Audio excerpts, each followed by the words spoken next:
The same light that makes trees stand. Our roots broke down, branches reach for the sky. I know inside that you and I share the same heart, the same soul, the same love, and I know my heart beats one, your heart beats one. This heart beats one. Our hearts beat as one. My heart beats one. Your heart beats one. This heart beats one. Our hearts beat as one. My heart beats one. Your heart beats one. This heart beats one. Our hearts beat as one. Feel the heartbeat, beat the heartbeat, share the heartbeat of the world. Feel the heartbeat, beat the heartbeat, share the heartbeat of the world. Feel the heartbeat, beat the heartbeat, share the heartbeat of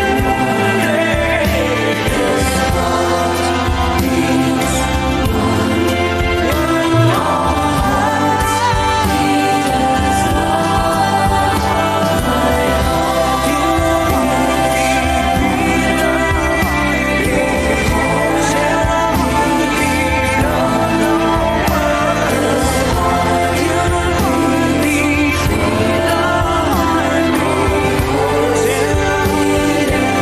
the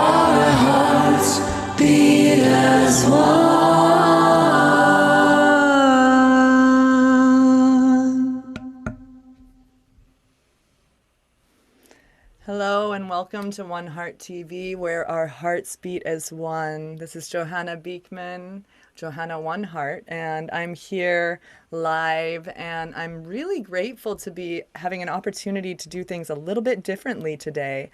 I'd like to introduce you to my dear friend and colleague and believer in the divine feminine and sound and light therapy, Miss Karen Seva. Seva will be interviewing me today. It's really exciting. We've worked together a lot all around the country in festivals and churches and just tuning in with spirit together. And it's been such a treat to really feel the feeling of the divine feminine as we sing together. And I feel like that's such a beautiful part of this practice that we do during this show. So thank you for being here, Seva. I'm so grateful to be here with you once again. Oh, Johanna, it is my honor. And it is such a privilege to get the opportunity to spotlight you a little bit because you have been doing so much for so many. So I think I'd love to dive right in with reading your bio. And so even though Johanna is the founder of OneHeart TV, now this is the time where we get to connect with her a little bit more deeply. So, Johanna Beekman, aka Johanna OneHeart, is a multi genre recording artist. She is a songstress and yoga teacher who is loved for her rich, soulful voice, her radiant spirit, and her inspiring songs and chants that tap deep into the collective soul. She sings and teaches at leading festivals and studios across the country. Johanna's music has been nominated in Conscious Music Awards and included in White Swan's record Best Yoga Music of the Year.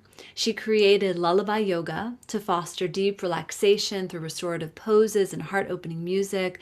She also founded Shakti United, which is a spiritual Lilith fair that empowers the female voice and celebrates the divine feminine, and also supports girls' education through the Matrada Nepal Foundation. She is the creator of Free Your Soul's Voice and OneHeart TV, and she has 3 kirtan and conscious music albums and is currently working on a new album of universal, spiritual, and world music. It's an instrumental album that she's working on with Ben Leinbach. Johanna, you are absolutely accomplished. That's what I feel when I talk about you. So it takes one to know one, Seva. Thank you so Oh. much. So One Heart TV, what is it? I'm sorry to interrupt, but what is it?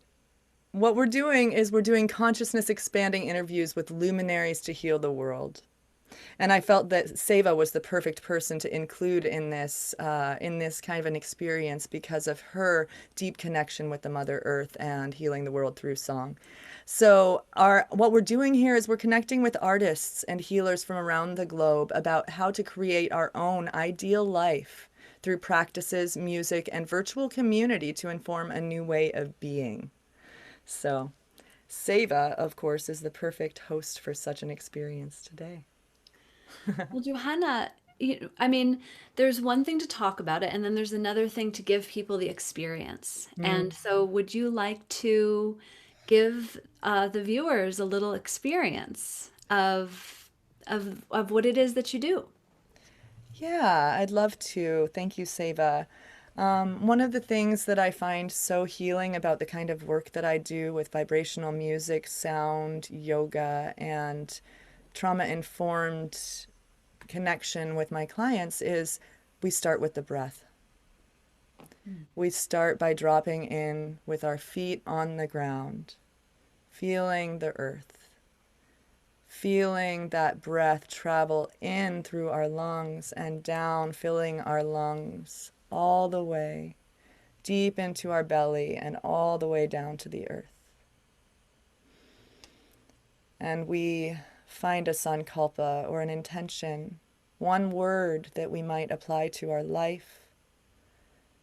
We imagine that breath fulfilling that intention, creating space for that one feeling to grow and expand until it's our entire life. I'm going to chant a mantra to Lord Shiva. In Hinduism, there's this beautiful deity for spaciousness that dissolves himself in meditation for thousands of years in order to propel creation. So taking those deep breaths, feeling your earth beneath you, feeling yourself safe, grounded, nourished by that breath, and manifesting your creation through your own meditation.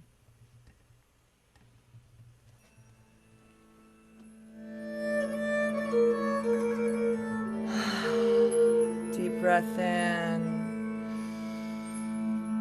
and exhale with a sigh, letting out anything that's not serving your highest good.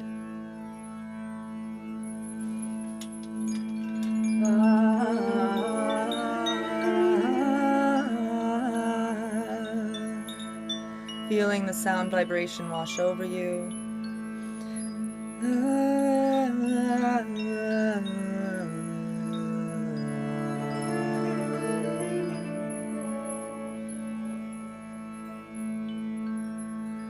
And continuing with your pranayama or breath.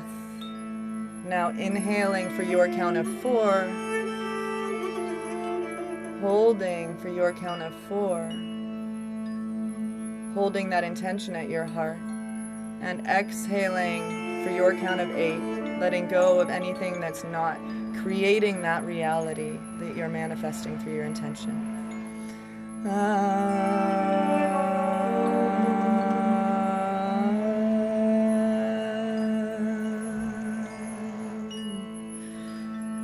Trayambakam yachamahe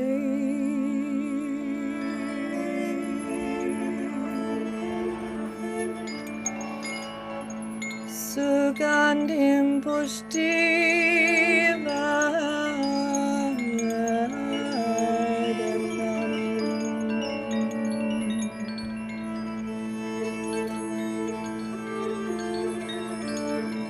Muragaru kamiba bandana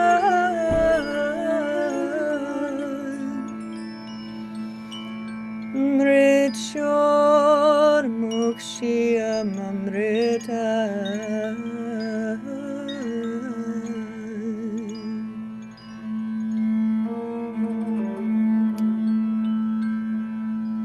Feeling your life with that one intention, that sankalpa fulfilled, what would it look like? What would your life feel like with this breath breathing you into your highest good? Om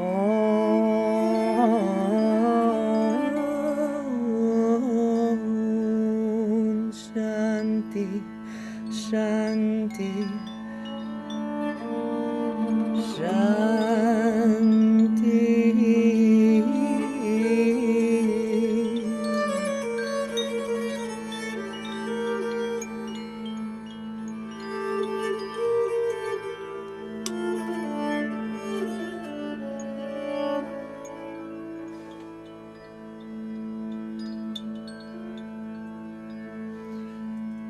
Now let's all take a deep breath in. Om Shanti, Shanti, Shantihi. This is a chant in Sanskrit, a vibrational language, to bring in a sense of peace and healing to the world. Release your breath practice. Return to regular breath. Receive your deepest breath in, and we'll Om Shanti, Shanti, Shantihi. Om Shanti,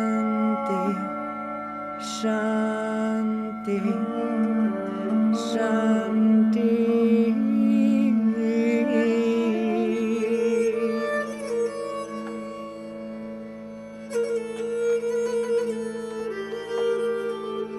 This next time, let's inhale, expanding our lungs, arms reach out and up as we fill our lungs. And then on your exhale, ground down all of our energy and sing Om Shanti, Shanti, Shanti.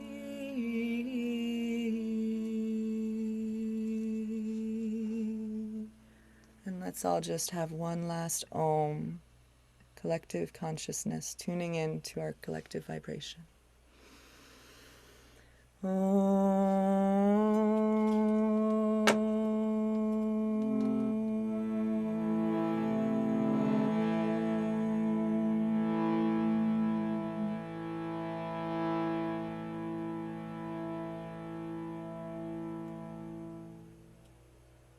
Feeling the spaciousness that that sound left behind, the quality of the silence, and the quality of your life with that intention fulfilled.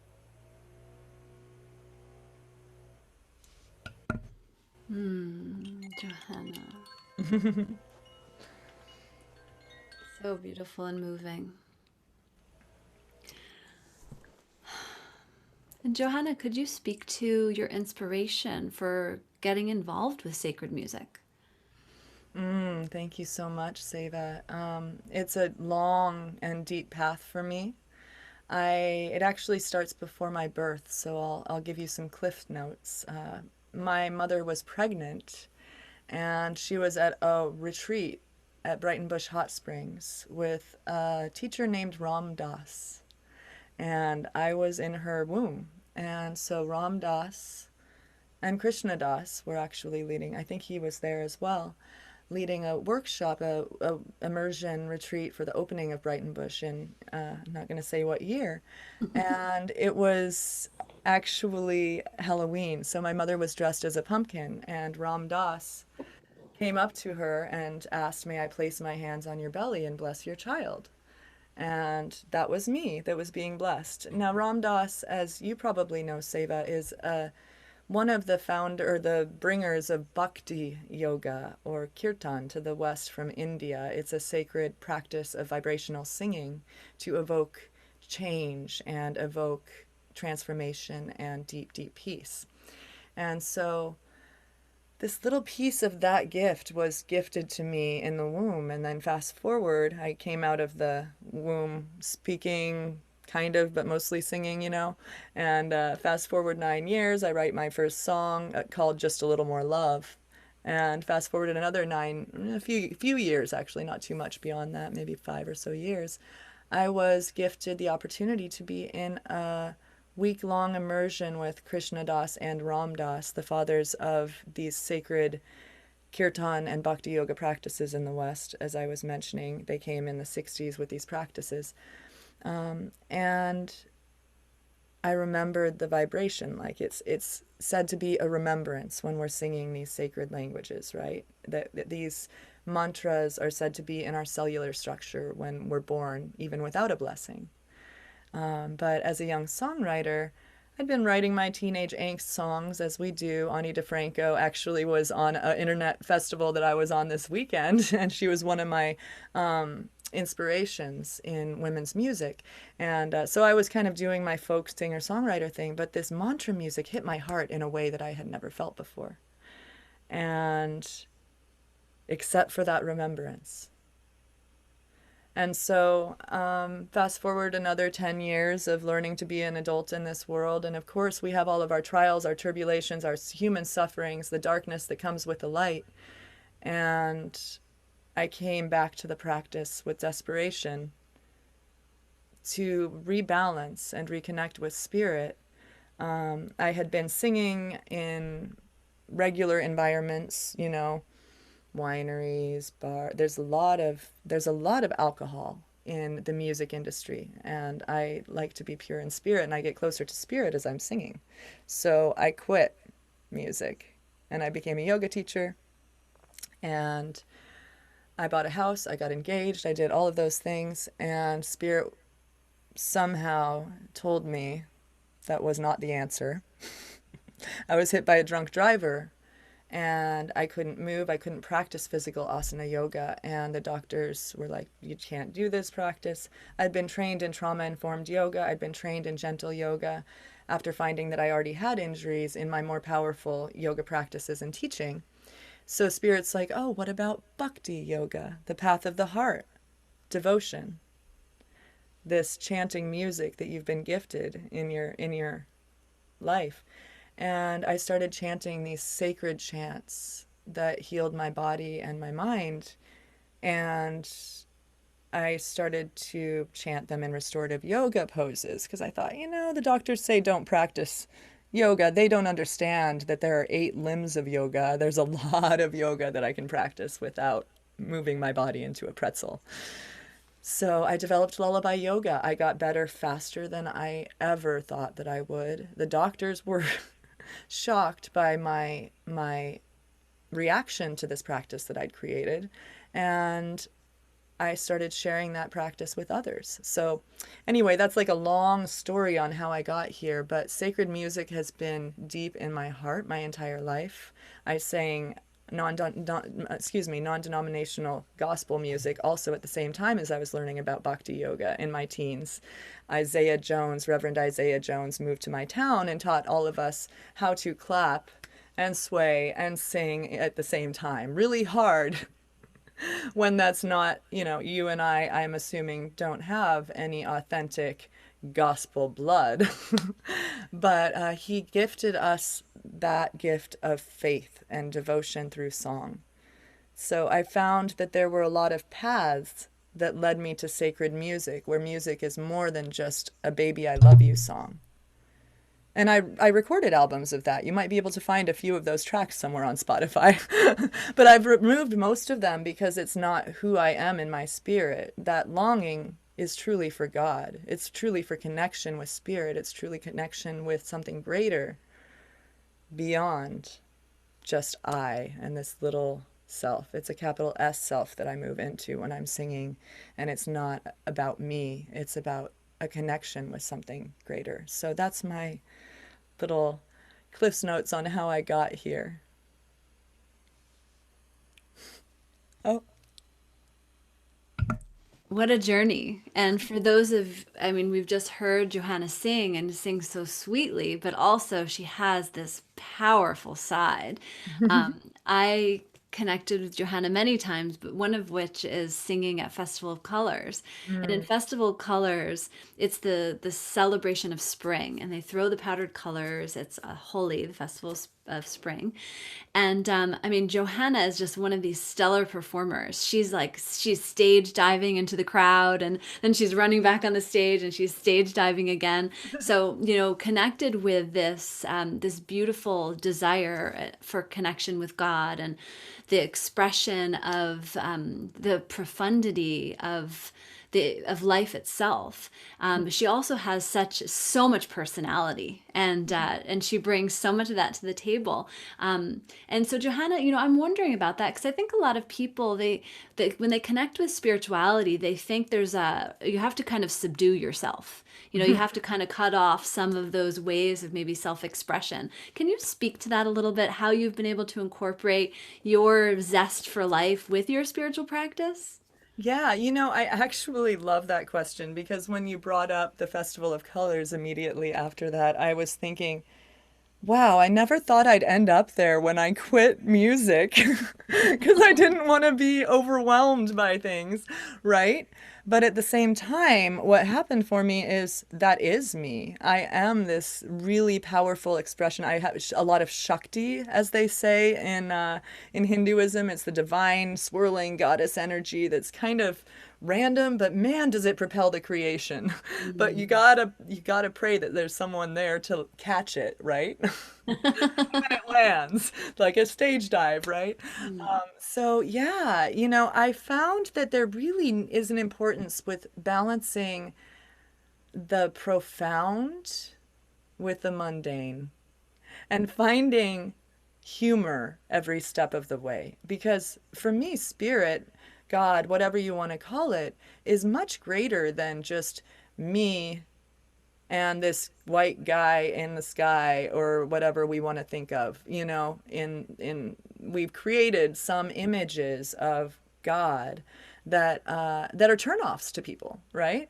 you know and so I find that when we're singing these bhakti yoga practices, I was like, okay, I have an Indian classical singer teacher and he's telling me to wear Indian stuff and wear and eat Indian food and do this all traditional, but I'm like, I have a degree in women's studies with a focus on diversity education. I have blonde hair and blue eyes. I'm not feeling very good about totally taking on someone's culture. And so I tried it. It felt inauthentic to me. I noticed that when I'm sitting there, I can do a beautiful lullaby yoga class. It's beautiful. The vibrational music touches people's hearts. But what really works for me, that's a beautiful practice. That's one compartment, if you will. And then there's this other compartment where there's all of this expression of ecstasy, of the connection with spirit, right? And that's such an incredible place to be when we're just totally filled up and we don't need to be any smaller because we're thrilled and we're loved and we're loving and we're totally filled by this experience of the divine. And that's what bhakti yoga and kirtan really is. It's like we sing this same chant over and over until it gets really big and we're all ecstatic and wow. And we go through that and we also go through this deep, soft, simple, stable yin space within the same experience. And actually, it's speaking to both parasympathetic and sympathetic nervous systems. I know you're also a yoga practitioner. And so, what we're talking about is this relax and rest response, this really sweet, safe space. And then there's this excited, like really vibrant space that sometimes people call fight or flight. But there's a space right before that we want to get to where we're really elated and we're feeling this experience of connection. So for me and my personal who I am, all of the hats need to be there or I'm not expressing my whole self. And I find it a little bit hard when I feel like there is not authenticity, but there's a teaching, you know. I think it's nice when we as teachers are able to come to our clients, to our students, to our communities with a total authentic expression of our experience of the divine, whatever that is. Wow, so beautifully put. And it's wonderful to see those sides of you and to see those sides represented, and also, the work that the Matrada Nepal Foundation, I feel like, is such an expression of spirit into matter, or the act of bringing heaven onto earth. I remember coming in contact with Amma, Mm-hmm. who, for those of you who know, Amma is the hugging saint, and she'll hug people for like 16 hours a day, and she's hugged millions of people, I think. But she also has hospitals and schools and flood relief and famine relief, and she's like the divine mother incarnate. She is, I'm unconditionally loving, and I have my hands in the dirt to do good for the world.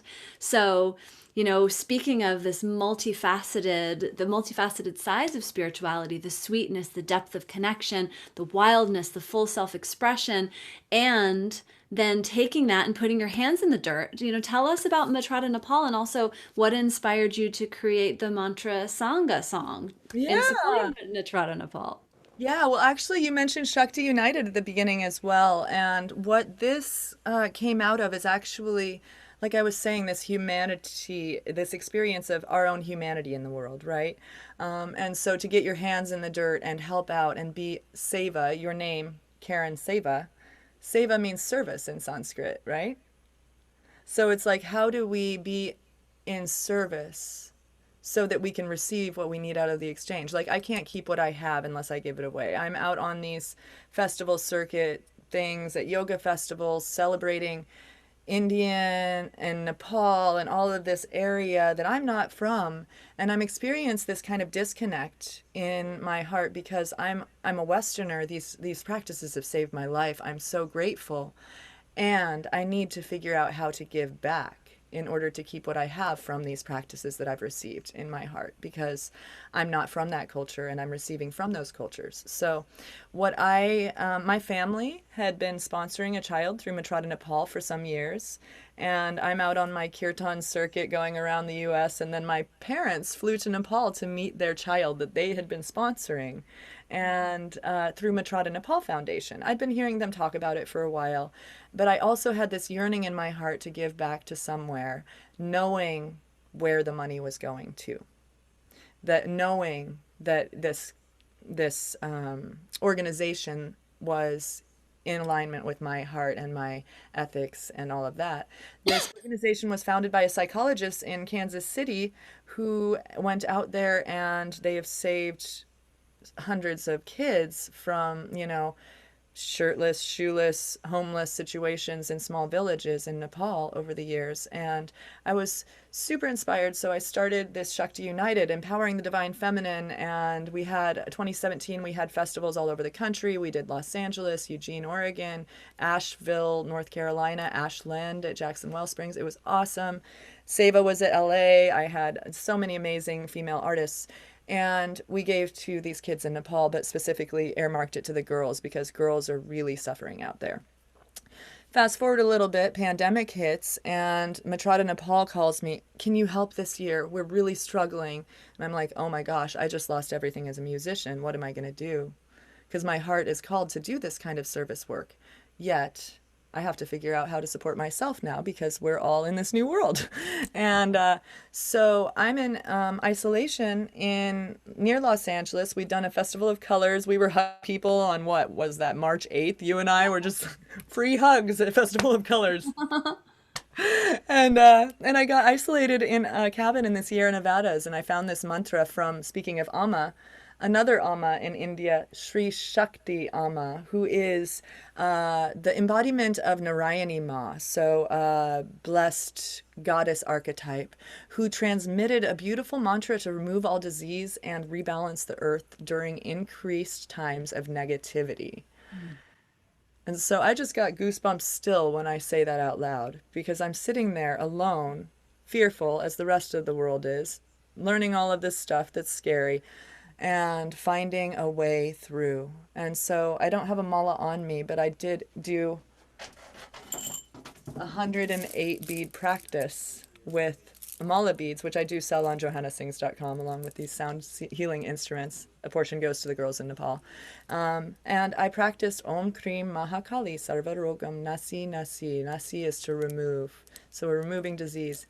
And I invited all of my friends, well, some. I actually had to stop at some point because one of my original teachers, Krishna Das, pretty early on said, yes, I'd love to be a part of this project. I had this image of all of us bhakti yoga practitioners coming together in a music video to support the children in Nepal. Seva was a part of this project, and 24 other bhakti artists, including my teacher, Gina Salah, who we're interviewing next week about bhakti yoga and learning more about that practice. So this was a beautiful way to reconnect with that community in Nepal while they're struggling. And the inspiration was there are 2 children through this program. One child who was found without shoes in a small village and brought to become a doctor. And he's helping with COVID survival during this time. And there's another girl who is in school to be a doctor during this time. So there's a lot of good that our money can actually do to helping train more doctors and give back. So that's the inspiration, and I'm so grateful, Seva, that you were a part of this project. Thank you, Johanna. Well, can we have a glimpse of it? Can we see the video? Yeah.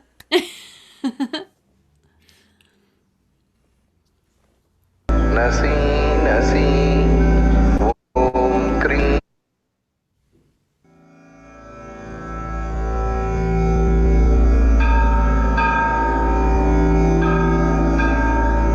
Om Krim Mahakali Sarvarogam Nasi Nasi Om Krim Mahakali Sarvarogam Nasi Nasi Om Krim Mahakali Sarvarogam Nasi Nasi Om Krim Mahakali Sarvarogam Nasi Nasi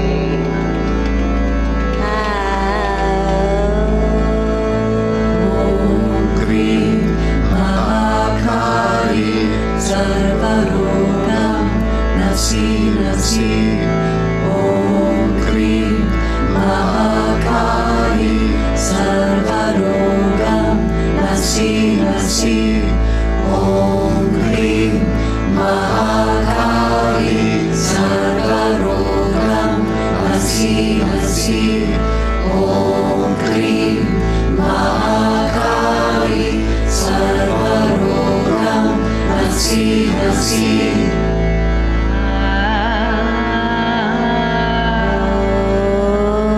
Om Krim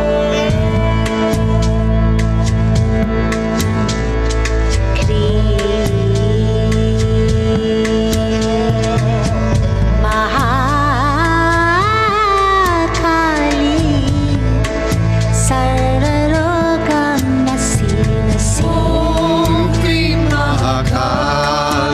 Sarvarogam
Sarvaroga Nasi Nasi Om Klim Mahakali Sarvaroga Nasi Nasi Om Klim Mahakali Sarvaroga Nasi Nasi Om Klim Mahakali Sarvaroga Nasi Nasi Om Klim Mahakali Sarvaroga Nasi Nasi Om Klim Mahakali Sarvaroga Nasi Nasi.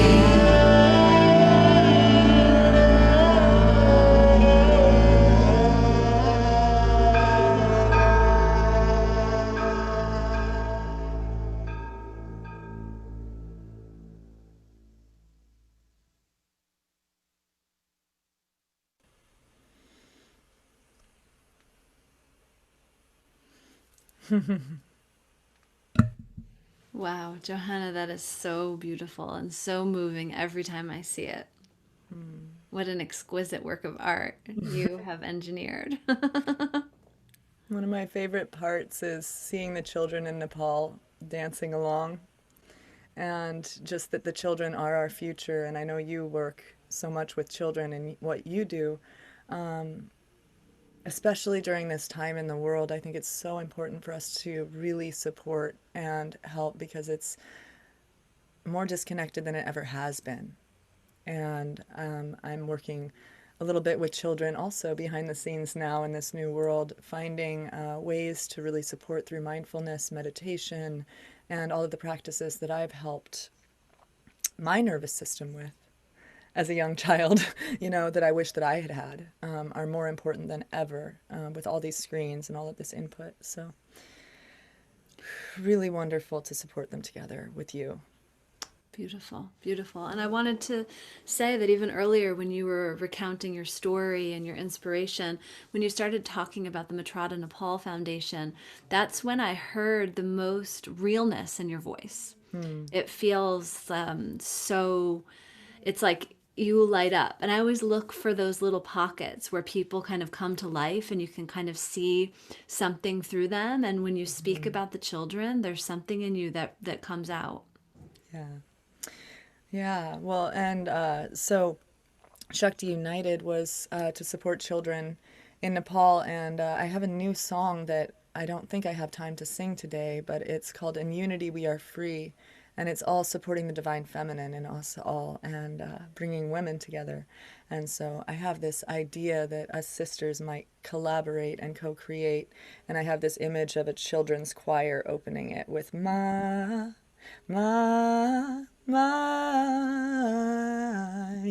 because what's my voice?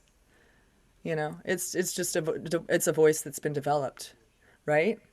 But what's a child's voice? There's so much purity in that space. The Vishuddha chakra in yoga is the center for purification.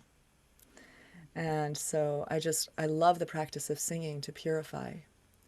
But actually, you asked me a little bit earlier about what brought me to where I am, and I wanted to tune in a little bit about the practice that kind of brought me to Bhakti Yoga also. I was trained in a practice called Transcendental Meditation when I was early 20s, and I had struggled a bit in my teenage years, and so I kept finding tools, as we do, to find our way to spirit, to light. And this was one tool of repetition of a word that was taught by one of my teachers actually in Los Angeles, in your area, that you continuously focus your energy on, and you do a 20-minute practice in the morning and at night, and you don't miss that 20 minutes with yourself, with your mantra, with your meditation.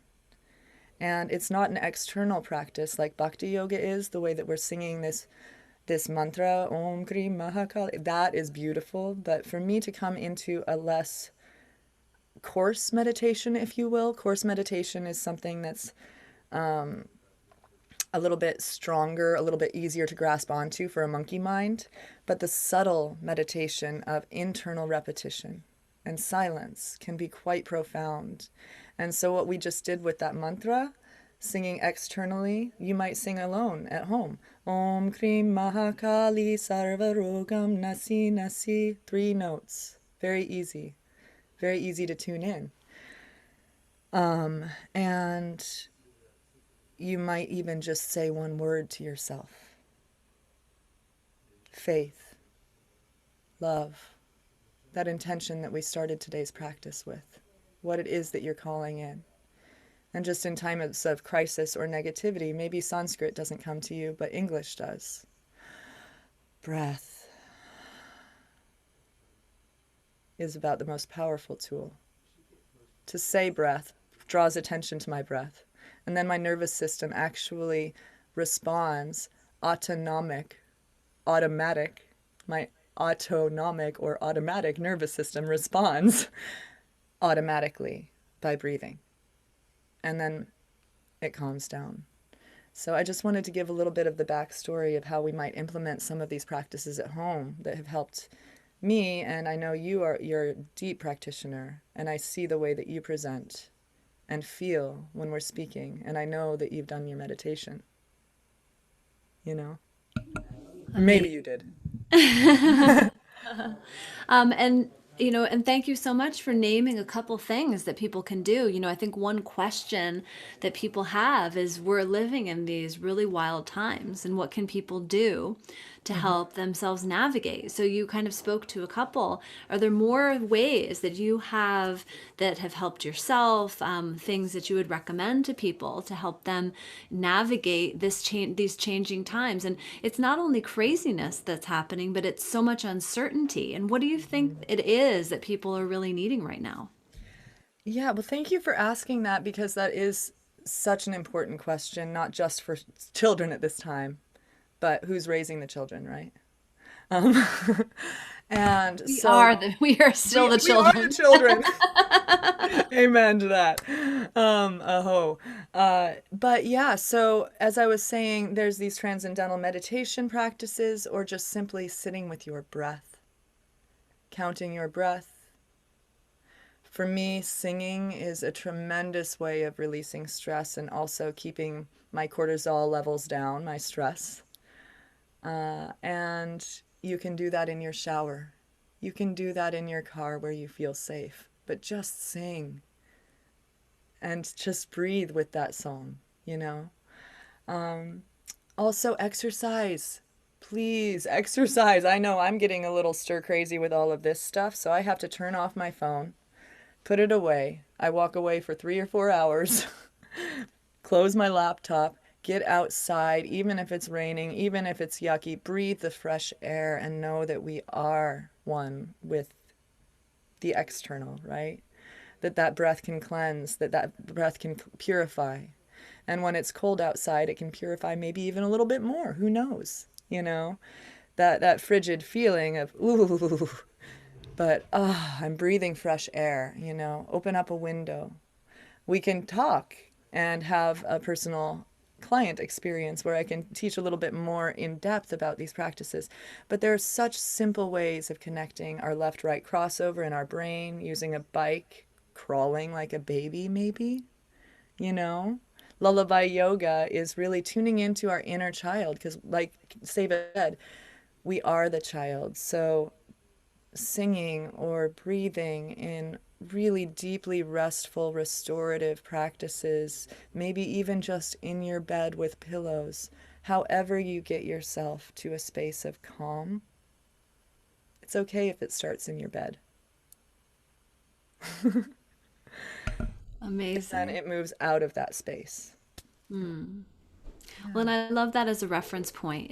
It's helping people to tune into what they already know, so that it's, maybe it can take them across the country or to India or to study with the guru, but it can start with a feeling of something that's already familiar to them.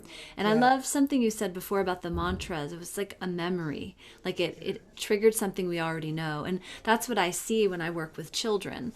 And I have a nonprofit for kids, Sing the World Awake. And when I work with kids and teach them meditation, it's inviting them into that space of centeredness that they already know. and I assume that they know it. So when I teach them, I don't teach it to how am I going to get them to do it. I invite them into a space that they already know exists. And that sounds like what you're speaking of with the sacred sounds, with the mantras. Yeah, it absolutely is. And it is a space that exists within us all. It's just that it's a space that's being diffused by all of this external stimulus. And so for us to stay strong in our hearts, our practice, and in our connections with the people that we love would be the other thing. Oh, Call you your mama. call your mama because it's one heart, right? We all have one heart. Yeah, and we are tuned in with each other even when we're far apart. I feel you, Seva, even when we aren't working together. One of the things that Seva and I do right now is we put my yoga work out in the world through her yoga channel, Illuminate channel through Nam Yoga Los Angeles. I have a trauma tools whole workshop that is there that you can actually buy dozens of classes at this point because I've been doing it since early in the pandemic, and it's called Trauma Tools for Uncertain Times. We went through, I think it was an 11, 12 weeks. It was a We long moved into time. lullaby yoga, so it's been months of content. Right. So we have months of content, and there's a whole thing that we started off with that was all trauma tools for uncertain times, where we work with the breath, we work with the nervous system, we work with voice activation and yogic singing to work through trauma. We work through and then we do a trauma tools course where we really learn about what's happening in our bodies when we're feeling these little micro traumas from watching the news and how to navigate those and get through those things. And now every Thursday, if you just want to drop into a sweet practice at noon, you can drop into lullaby yoga with me and I'll sing to you while you're held by your beautiful pillows in your space, and you can just drop into the sound of your own sacred heart. Wonderful. Well, Johanna, I think our time is coming to a close, and I just wanted to ask you one other question, and that's where do you see yourself in the future? Well, right now, it would be hard to answer that question for anyone, but I see myself in love and service and light and healing the world through music and song and embodiment practices. And I see myself together with you in person once more singing our sacred songs. I also see myself having a TV show that's launching pretty quickly on a few networks. This TV show will be blossoming a bit, so tune in for that. We've got our partner Debbie from Spirituality Gone Wild helping us out here today, and we're going to be launching in a big way in the coming months. So tune in on johannasings.com so that you can tune in with me and other artists and sacred practices over the coming months, leading up to some amazing courses on how we can really implement these practices. Wow. Yeah. Well, and I think we have another music video to show. Yeah, actually, I was inspired, Seva, by your Illuminate Festival to share a song that we sang virtually in person together. And it's called The Earth Beneath Me. And can you say a little bit about your inspiration for this song? Yeah, so this song, just a second. This song was actually sung to me as a baby by my mother, and it was a song. The middle of it has a part about the ocean, and that part it's back to the sea. We may have heard it before, and it is a beautiful, beautiful song that was gifted to the women of the world by a woman named Diana Hull to the midwifery community of the world. And so I've heard it all over the world in my years here on this earth plane. And I've just released a version of it on my new album, Mantra Soul. And actually, there's two albums next year. There's an instrumental album of yoga and meditation music with Ben Leinbach, and there will also be another album coming out. Sorry, we're having technical difficulties finding the video. And that one's called Spirit Song Soul. It's in English. And I'm just going to play this song live for the next 3 minutes, Seva, to Okay. close up our time together. Amazing. Yeah.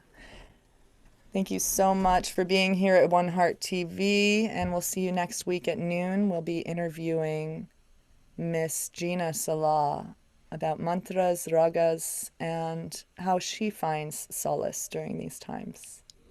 And Johanna, thank you so much. Thank you for sharing your heart. We can all see it in all the content that you create, and it's wonderful to hear a little bit more of the backstory. Well, thank you for giving me an opportunity to tune in with you and share my backstory and my practice.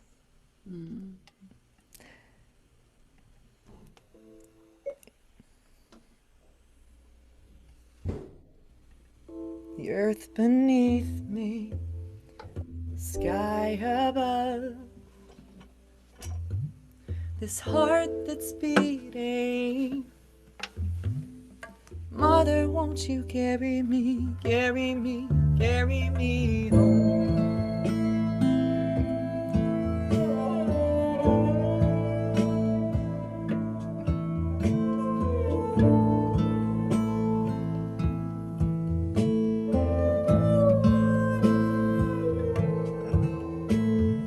River is flowing, flowing and growing. The river is flowing home to the sea. Mother, carry me, child, I will always be. Mother, carry me home to the sea. The earth beneath me, the earth beneath me, the sky above, this heart that's beating. Mother, won't you carry me, carry me, carry me, the earth beneath me, the sky that's parting, this heart that's singing. Mother, won't you carry me, carry me, carry me back home.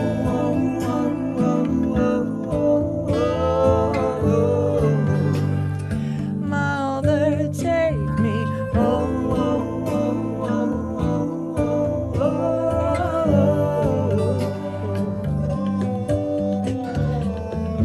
River is flowing, flowing and growing. River is flowing inside of me. Carry me, child, I will always be. Carry me home to the sea, earth beneath me, sky above. Jai Ma, Jai Shakti Ma, Jai Ma, Jai Ma, Jai Ma, Jai Shakti Ma. Jai Ma, Jai Shakti Ma. Ah, thank you so much. Just a little taste of the sacred, Seva. I'll see you Thursday on your Illuminate channel for Lullaby Yoga. I'll see the rest of you next week for One Heart TV with Gina Salah. Blessings.